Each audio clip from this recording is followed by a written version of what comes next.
नमस्कार, आप सभी का स्वागत है यूथ अध्ययन की चैनल पे। देखिए एक बार फिर से मैं आप सभी के बीच एसपीटेट नवंबर 2025 के लिए जीके का पार्ट 2 लेके आ चुका हूँ। पार्ट 2 का जो पहला क्वेश्चन है कि सत्यशोधक समाज की स्थापना किसने की। तो अगर बात करें वो फॉर्म द सत्यशोधक समाज की, तो इसको जो फॉर्म किया गया था, इसकी जो स्थापना की गई थी वो ज्योतिबा फुले के द्वारा की गई थी। अब क्वेश्चन पूछने वाला क्वेश्चन ये भी पूछ सकता है कि सत्यशोधक समाज की स्थापना ज्योतिबा फुले ने कब की। तो ज्योतिबा फुले के द्वारा सत्यशोधक समाज की स्थापना 1873 ईस्वी में की जाती है। अब क्वेश्चन पूछने वाला क्वेश्चन ये भी पूछ सकता है कि सत्यशोधक समाज की जो स्थापना है वो कहाँ पे की। तो इन्होंने सत्यशोधक समाज की जो स्थापना है वो 1873 में महाराष्ट्र में की। इस बात को आपने याद रखना है। अब क्वेश्चन पूछने वाला क्वेश्चन ये भी पूछ सकता है कि 1854 में विधवाओं के लिए आश्रय स्थल किसके द्वारा खोला गया। तो विधवाओं के लिए जो आश्रय स्थल खोला गया ये भी ज्योतिबा फुले के द्वारा खोला गया। अगर बात करें ज्योतिबा फुले की, तो आपको इनके नाम से लगता होगा कि एक महिला है। ये एक महिला नहीं, ये क्या है, एक पुरुष थे ज्योतिबा फुले। और इनकी पत्नी का जो नाम था वो था सावित्रीबाई फुले। आपने सुना ही होगा, सावित्रीबाई फुले का नाम तो आपने सुना होगा। तो सावित्रीबाई फुले ज्योतिबा फुले की क्या थी, पत्नी थी। इस बात को आपने याद रखना है। अगर आप भी एसपी टेट नवंबर की तैयारी कर रहे हो और हमारे साथ जुड़ना चाहते हो, नवंबर माह में अपने टेट को क्वालिफाई करना चाहते हो, तो जुड़िए हमारे साथ मात्र और मात्र 499 रुपीज़ में। हम देंगे आपको लाइव प्लस रिकॉर्डेड। रिकॉर्डेड का मतलब है आप हमारी क्लासेस को कभी भी और किसी भी समय देख सकते हैं। हमारी क्लासेस 10 अगस्त से शुरू हो रही है। तो अगर आप हमारी क्लासेस से के साथ जुड़ना चाहते हो तो आप इस नंबर पे जुड़ सकते हो 7876145409। और साथ में आपको फ्री हैंड रिटन नोट्स हर एक सब्जेक्ट के मिलने वाले हैं। तो आप इस नंबर पे कांटेक्ट कर सकते हैं 7876145409। अच्छा, बात करते हैं ऑप्शन में, यहाँ पे एक नाम और दिया है ईश्वर चंद्र विद्यासागर। अगर बात करें ईश्वर चंद्र विद्यासागर की, तो इनसे जुड़ा हुआ एक क्वेश्चन परीक्षा में बहुत आता है। तो इनके द्वारा 1856 में विधवा पुनर्विवाह जो अधिनियम जो पारित करने किया था, उसमें इनके द्वारा महत्वपूर्ण योगदान दिया गया था। तो विधवा पुनर्विवाह अधिनियम जो पारित किया था वो भारत के किस भारतीय के द्वारा, तो बोलेंगे ईश्वर चंद्र विद्यासागर। बहुत बहुत ज़्यादा इन्होंने जो है कार्य किया था महिलाओं के लिए।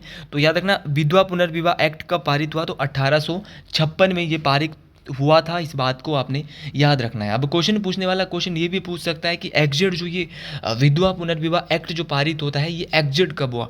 तो ये हुआ था आपका 16 जुलाई 1856। याद रखना है, 16 जुलाई 1856 को हुआ था। इस बात को आपने याद रखना है। अच्छा, ईश्वर चंद्र विद्यासागर के द्वारा बैथुन स्कूल की एक स्थापना होती है। तो बैथुन स्कूल की स्थापना होती है 1849 में।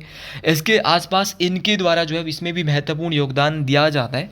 अच्छा, बात करें राजा राम मोहन राय की। अगर राजा राम मोहन राय की बात करें तो इनके द्वारा जो सबसे इम्पॉर्टेंट है वो है ब्रह्मा समाज। ब्रह्मा समाज की स्थापना की गई थी। क्वेश्चन ये भी पूछा जाता है कि राजा राम मोहन राय ने ब्रह्मा समाज की स्थापना कब की। तो 1828 में इनके द्वारा ब्रह्मा समाज की स्थापना की गई थी। अच्छा, क्वेश्चन इतना ही नहीं, क्वेश्चन ये भी पूछा जाता है कि जो ब्रह्मा समाज की स्थापना है वो 1828 में की गई। लेकिन क्वेश्चन ये बहुत बार पूछा गया है कि इनके द्वारा आत्मीय सभा की भी स्थापना की गई। तो आत्मीय सभा की स्थापना इन्होंने की थी 1815 में। और वेदांत कॉलेज की जो स्थापना इन्होंने की थी वो की थी 1825 ईस्वी में। तो दोनों बातें आपको याद रखनी है।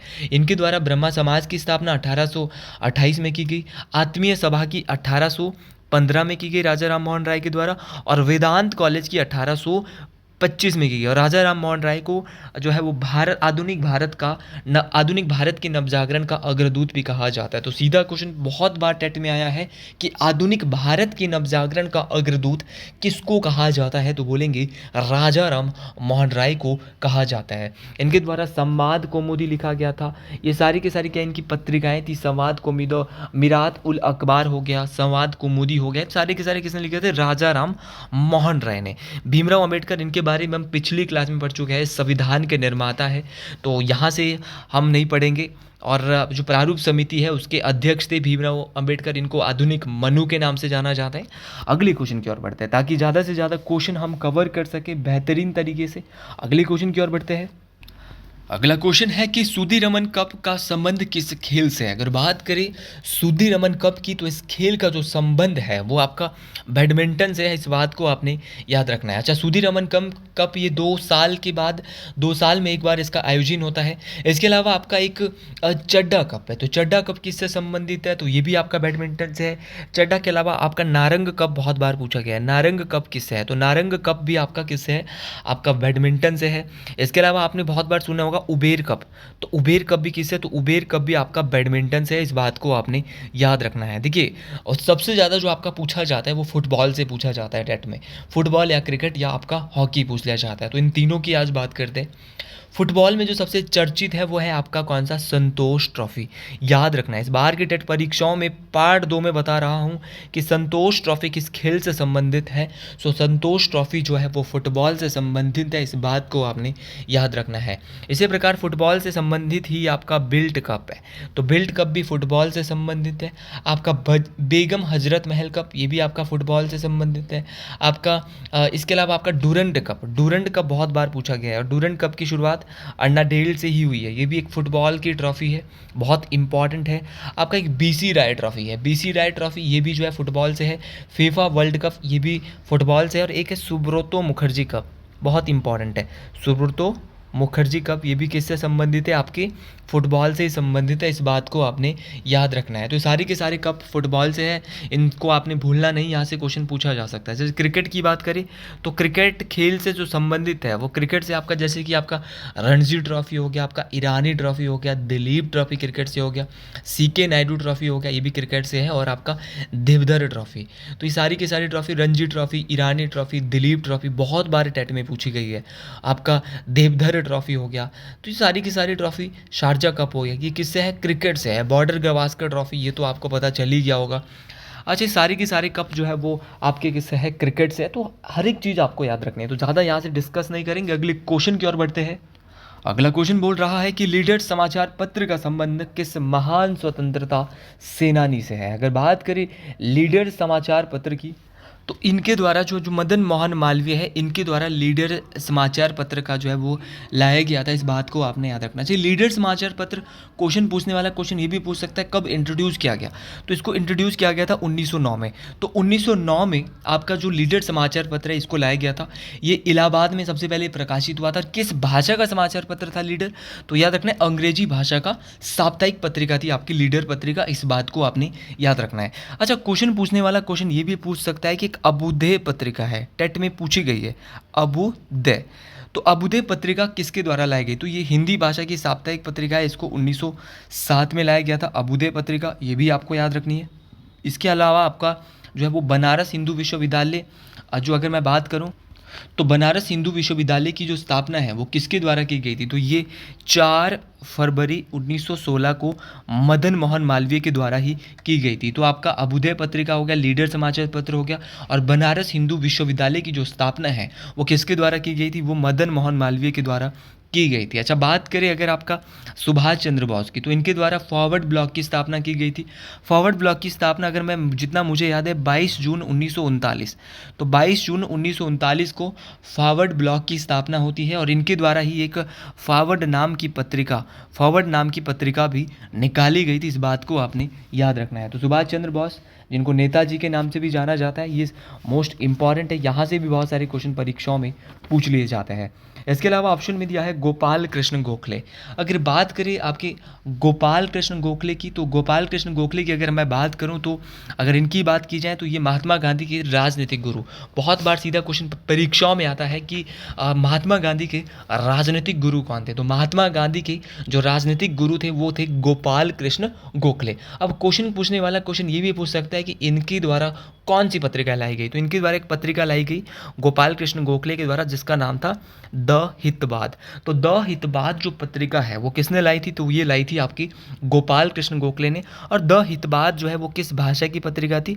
तो बोलेंगे सर अंग्रेजी भाषा की पत्रिका थी द हितवाद, इस बात को आपने याद रखना है। और इनके द्वारा ही जो गोपाल कृष्ण गोखले है, इनके द्वारा ही भारतीय राष्ट्रीय कांग्रेस के 1905 में जो बनारस अधिवेशन होता है, उस अधिवेशन की अध्यक्षता की गई थी इस बात को आपने याद रखना है। तो कांग्रेस का जो बनारस अधिवेशन हुआ था, उस अधिवेशन की जो अध्यक्षता है वो महात्मा गांधी के राजनीतिक गुरु किसके द्वारा की गई थी? गोपाल कृष्ण गोखले के द्वारा की गई थी। अगले क्वेश्चन की ओर बढ़ते हैं।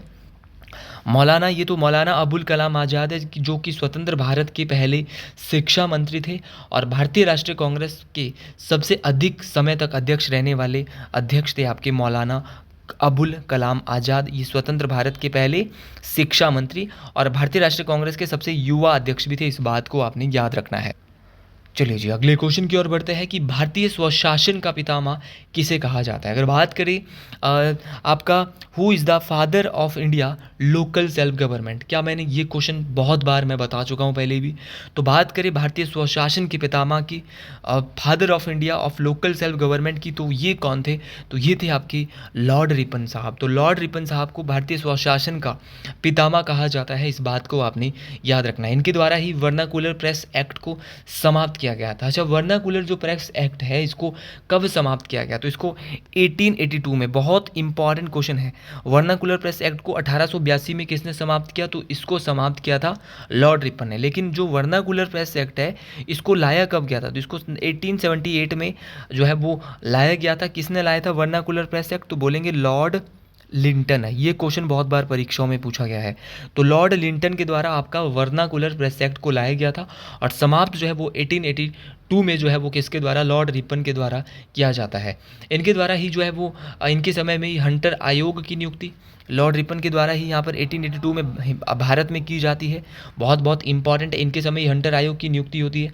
इनके द्वारा ही भारत में 1881 में लॉर्ड रिपन के द्वारा ही सीधा क्वेश्चन पूछा जाता है कि भारत में पहला कारखाना अधिनियम किसके समय में, किसके कार्यकाल में पारित किया गया था? तो ये लॉर्ड रिपन के कार्यकाल में पहला कारखाना अधिनियम पारित किया गया था। इस बात को आपने याद रखना है। हर एक बात मोस्ट इंपॉर्टेंट है, एक एक बात को आपको बहुत डिटेल से याद रखना है। और इनके समय ही जो लॉर्ड रिपन है, इनके समय ही भारत में पहली बार 1881 में नियमित जनगणना, बोले तो कंटिन्यू जनगणना की क्या हुई थी? सेंसस की क्या हुई थी? आपकी शुरुआत हुई थी। इस बात को आपने याद रखना है। तो ये 1881 में हुई थी, इस बात को आपने याद रखना। अच्छा, सबसे पहले भारत में अगर खाली जनगणना की बात करें तो 1872 में जनगणना की शुरुआत हुई थी और 1881 में जो है इस जनगणना जो है वो ये नियमित रूप से जो है वो क्या हुई थी? शुरू हुई थी। इस बात को आपने याद रखना है। उसी प्रकार ऑप्शन में लॉर्ड डलहौजी दिया है। इनके बारे में तो आप अक्सर जानते ही हैं। इनका कार्यकाल था 1848 से 1856। उन्हें आधुनिक भारत का निर्माता किस वायसराय को, किस गवर्नर जनरल को कहा जाता है? तो लॉर्ड डलहौजी को कहा जाता है। इनके समय ही भारत में पहली रेलवे लाइन चली थी 1853 में, जो कि कहाँ से कहाँ तक चली थी? मुंबई से ठाणे, 34 किलोमीटर मुंबई से ठाणे पहली जो रेलवे लाइन चली थी वो आपके लॉर्ड डलहौजी के कार्यकाल के समय ही चली थी। इस बात को आपने याद रखना है। तो ये लॉर्ड डलहौजी के द्वारा एक डॉक्ट्रिन ऑफ लैप्स, जिसको हड़प की नीति कहा जाता है, ये भी चलाई गई थी। इस बात को भी आपने याद रखना है, भी मोस्ट इंपॉर्टेंट बात है। तो ये सारी बातें आपको याद रखना है। और शिक्षा में सुधार के लिए इनके द्वारा जो आपका जो है वो वुड डिस्पैच कमीशन, तो याद रखना है कि जो वुड डिस्पैच कमीशन है वो किसके द्वारा लाया गया? तो वुड डिस्पैच कमीशन जो है वो इनके समय ही आया था। डिस्पैच कमीशन आपको याद रखना है, भी बहुत बहुत इंपॉर्टेंट है। उसी प्रकार एक नाम और है लॉर्ड विलियम बेंटिंक। अगर बात करें लॉर्ड विलियम बेंटिंक की, तो इनका शासनकाल जो था वो 1828 से 35 तक था। बहुत बार पूछा गया है। तो 1828 से 35 तक किसका शासनकाल था? तो ये था आपका लॉर्ड विलियम बेंटिंक का। इस बात को आपने याद रखना है। तो इनके द्वारा ही जो भारत में सती प्रथा, राजा राम मोहन राय के साथ सती प्रथा पर 1829 में क्या लगाई गई थी? रोक लगाई गई थी। इस बात को आपने याद रखना है। तो ये नाम भी बहुत इंपॉर्टेंट है, मोस्ट इंपॉर्टेंट है। और ये स्वतंत्र, अब भारत के क्या थे? स्वतंत्र तो नहीं बोलूँगा, भारत के पहले गवर्नर जनरल। तो भारत के पहले वो गवर्नर जनरल कौन थे? तो ये थे आपके लॉर्ड विलियम बेंटिंक। इस बात को आपने याद रखना है। उसी प्रकार बात करेंगे लॉर्ड कर्जन की। तो लॉर्ड कर्जन की बात करें तो इनका कार्यकाल वायसरॉय के रूप में 1899 से 1905 तक था। इस बात को आपने याद रखना है। और अगर बात करें लॉर्ड कर्जन की, तो इनके समय ही बंगाल विभाजन, तो बंगाल विभाजन जो 1905 में होता है वो लॉर्ड कर्जन के समय ही होती है। और कालका शिमला जो रेलवे लाइन है वो भी किसके समय चली थी? 1903 में जो है वो इसकी शुरुआत, इसका जो उद्घाटन किया था वो लॉर्ड कर्जन के द्वारा ही किया गया था। अगला क्वेश्चन बोल रहा है कि क्षेत्रफल के हिसाब से विश्व का दूसरा सबसे बड़ा महाद्वीप कौन सा है। तो अगर बात करें आपके एरिया के, second largest continent in the world, तो ये कौन सा है टर्म्स ऑफ एरिया, तो क्षेत्रफल की दृष्टि से बोला है कि वो महाद्वीप जो दूसरा सबसे बड़ा है। तो पहला तो सबको आता है, जुबान जुबान में होगा, बच्चों के भी और बड़ों के भी। तो पहला सबसे बड़ा अगर कल के लिए पूछा गया तो क्या बोलेंगे, एशिया जो है वो पूरे विश्व का सबसे बड़ा महाद्वीप है, सबसे बड़ा कॉन्टिनेंट है। इस बात को आपने याद रखना है। अब क्वेश्चन पूछने वाले ने इस बार दूसरा पूछ लिया था, तो दूसरा सबसे बड़ा है अफ्रीका। उसी प्रकार क्वेश्चन पूछने वाला क्वेश्चन पूछ सकता है कि दुनिया का तीसरा सबसे बड़ा महाद्वीप कौन सा है। तो तीसरा सबसे बड़ा है उत्तरी अमेरिका। तो उत्तरी अमेरिका तीसरा है, अफ्रीका दूसरा है। फिर बोलेगा भैया क्वेश्चन पूछने वाला क्वेश्चन ये भी पूछ सकता है कि चौथा कौन सा है। तो चौथा जो सबसे बड़ा है वो आपका दक्षिणी अमेरिका है। और अगर बात करें आपके पांचवें की, तो पांचवा है आपका अंटार्कटिका। तो पांचवा अंटार्कटिका है, मोस्ट इंपॉर्टेंट है। छठा कौन सा है, तो छठा सबसे बड़ा महाद्वीप यूरोप है। और बहुत बार ये पूछा गया है, स्टामक कर लो कि विश्व का छठा सबसे बड़ा महाद्वीप कौन सा है, तो बोलेंगे आपका यूरोप है। और क्वेश्चन पूछने वाला क्वेश्चन ये पूछ सकता है कि विश्व का सबसे छोटा महाद्वीप कौन सा है। तो सबसे छोटा जो महाद्वीप है, देश सबसे छोटा ऑस्ट्रेलिया है। और महाद्वीप भी जो सबसे छोटा है वो कौन सा है, आपका ऑस्ट्रेलिया है। इस बात को आपने याद रखना है। तो सातों के सातों महाद्वीप हमने पढ़े। एशिया पहले नंबर पे, फिर दूसरे पे अफ्रीका, तीसरे पे उत्तरी अमेरिका, चौथे पे दक्षिणी अमेरिका, पांचवें पे अंटार्कटिका, छठे पे यूरोप और सातवें पे ऑस्ट्रेलिया। इस बात को आपने याद रखना है। तो ये सारी की सारी बातें मोस्ट इंपॉर्टेंट है। ये बातें परीक्षाओं में काम आने वाली है। अगला क्वेश्चन है कि भारतीय संविधान के अनुसार देश का प्रथम नागरिक कौन होता है। देखिए ये क्वेश्चन टेट परीक्षाओं में एक बार नहीं लगभग 20 बार पूछा गया है। तो अगर बात करें देश के प्रथम नागरिक की, तो देश का प्रथम नागरिक जो है वो आपका राष्ट्रपति होता है। इस बात को आपने याद रखना है। अच्छा, देश का प्रथम नागरिक राष्ट्रपति होता है, ये बात आप बिल्कुल बेहतर तरीके से समझ गए होंगे।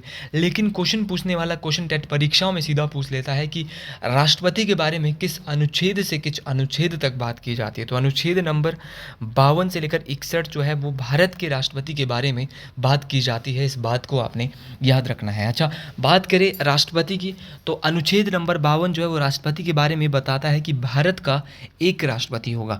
मैं थोड़ा सा यहाँ पे शॉर्टकट चलूँगा। अनुच्छेद नंबर 54 बात करता है राष्ट्रपति के निर्वाचन की, निर्वाचन बोले तो इलेक्शन की। और अगर बात करें आपकी अनुच्छेद नंबर 55 की, आर्टिकल नंबर 55 की, तो ये मैनर ऑफ इलेक्शन की, किस प्रकार राष्ट्रपति का चुनाव होगा, रीति, और किस प्रकार की रीति राष्ट्रपति के चुनाव में है। तो सिंगल ट्रांसफरेबल वोटिंग सिस्टम, जिसको कहते हैं एकल संक्रमण पद्धति। तो याद रखना है कि तो एकल संक्रमण मत पद्धति है, तो ये बहुत इंपॉर्टेंट है। तो एकल संक्रमण मत पद्धति जो है वो राष्ट्रपति के बारे में, इस बात को आपने याद रखना है। और एक बार राष्ट्रपति बनने के बाद जो है वो दोबारा भी राष्ट्रपति बना जा सकता है। पुनः निर्वाचन के लिए पात्रता, ये आर्टिकल नंबर 57 में इसकी बात की गई है। अगर बात करें, क्वेश्चन पूछने वाला क्वेश्चन ये भी पूछ सकता है कि राष्ट्रपति को शपथ की बात किस अनुच्छेद में की गई है। तो राष्ट्रपति की शपथ की बात अनुच्छेद नंबर 60 में की गई है। और राष्ट्रपति को जो शपथ दिलाता है वो सुप्रीम कोर्ट के मुख्य न्यायाधीश दिलाते हैं, और सुप्रीम कोर्ट के मुख्य न्यायाधीश को राष्ट्रपति दिलाता है। इस बात को आपने याद रखना है। ये बात मोस्ट इंपॉर्टेंट है। हर एक बात आपको याद रखनी है, हर एक बात परीक्षाओं में काम आने वाली है। एक एक बात बहुत इंपॉर्टेंट है, इसीलिए हर एक बात आपसे परीक्षाओं में पूछी जा सकती है। तो राष्ट्रपति को उसके पद से हटाने के लिए प्रक्रिया को बोलेंगे महाभियोग, जिसको आप नॉर्मल भाषा में क्या बोलते हैं, इम्पीचमेंट। तो महाभियोग की प्रक्रिया क्या है, तो आर्टिकल नंबर 61 के तहत महाभियोग की प्रक्रिया की बात की गई है। इस बात को आपने याद रखना, ये भी मोस्ट इंपॉर्टेंट बात है। और मुख्य न्यायाधीश के बारे में हमने कल बहुत डिटेल से पढ़ लिया है। भारत की जो अभी राष्ट्रपति है वो कौन है, द्रौपदी मुर्मू है, संथाल जनजाति से। इस बात को आपने याद रखना, मोस्ट इंपॉर्टेंट है। भारत की पहली आदिवासी महिला है, इस बात को आपने याद रखना। चीफ जस्टिस वर्तमान में श्री भूषण रामकृष्ण गवई है, जिनको शॉर्ट फॉर्म में BR गवई के नाम से जाना जाता है। प्राइम मिनिस्टर श्री नरेंद्र मोदी है। तो ये सारी बातें आपको याद रखनी है। अगला क्वेश्चन बहुत ही आसान क्वेश्चन, भारतीय राष्ट्रीय कांग्रेस की प्रथम महिला अध्यक्ष कौन थी। Who was the first female president of Indian National Congress. तो first female president of Indian National Congress जो है वो है आपकी एनी बेसेंट। ऑप्शन बी यहाँ से बिल्कुल सही हो जाएगा। देखिए एनी बेसेंट जो है वो भारतीय राष्ट्रीय कांग्रेस की पहली महिला अध्यक्ष है। लेकिन क्वेश्चन पूछने वाला कभी कभार यहाँ से आपको हड़बड़ाने के लिए क्वेश्चन क्या पूछ देता है कि भारतीय राष्ट्रीय कांग्रेस की पहली भारतीय महिला अध्यक्ष, पहली महिला ना देकर पहली भारतीय पूछ लेता है। तो पहली महिला भारतीय जो है वो है आपकी सरोजनी नायडू। तो सरोजनी नायडू पहली महिला भारतीय है। और अगर खाली पहली महिला पूछा है तो आपका कौन है, आपकी एनी बेसेंट है। इस बात को आपने याद रखना है। अच्छा, इस बात को भी आपने याद रखना है कि भारतीय राष्ट्रीय कांग्रेस की स्थापना कब हुई। तो भारतीय राष्ट्रीय कांग्रेस की स्थापना जो है वो 28 दिसंबर 1885 को होती है। अब क्वेश्चन पूछने वाला क्वेश्चन ये भी पूछता है कि कहाँ पर हुई, तो बोलेंगे सर बम्बई में हुई। इस बात को आपने याद रखना है। बहुत डिटेल से मैं हर एक चीज़ आपको बता रहा हूँ। अब क्वेश्चन पूछने वाला क्वेश्चन ये भी पूछ सकता है कि भारतीय राष्ट्रीय कांग्रेस के पहले अध्यक्ष कौन थे। तो पहले अध्यक्ष थे WC बनर्जी। तो भारतीय राष्ट्रीय कांग्रेस के पहले अध्यक्ष व्योमेश चंद्र बनर्जी थे। और अगर बात करें पहले मुस्लिम अध्यक्ष की, तो वो भी बहुत बार परीक्षा में पूछे गए हैं। तो वो थे आपके बदरुद्दीन तैयब जी। तो बदरुद्दीन तैयब जी कांग्रेस के जो है वो पहले मुस्लिम अध्यक्ष थे। और अगर बात करें भारतीय राष्ट्रीय कांग्रेस के पहले आपके कौन से ईसाई अध्यक्ष, आपके ईसाई तो हो गया ईसाई, हाँ ईसाई अध्यक्ष की, तो वो कौन थे, तो इनका नाम था जॉर्ज यूल। ये नाम आपको ज़रूर याद रखना है।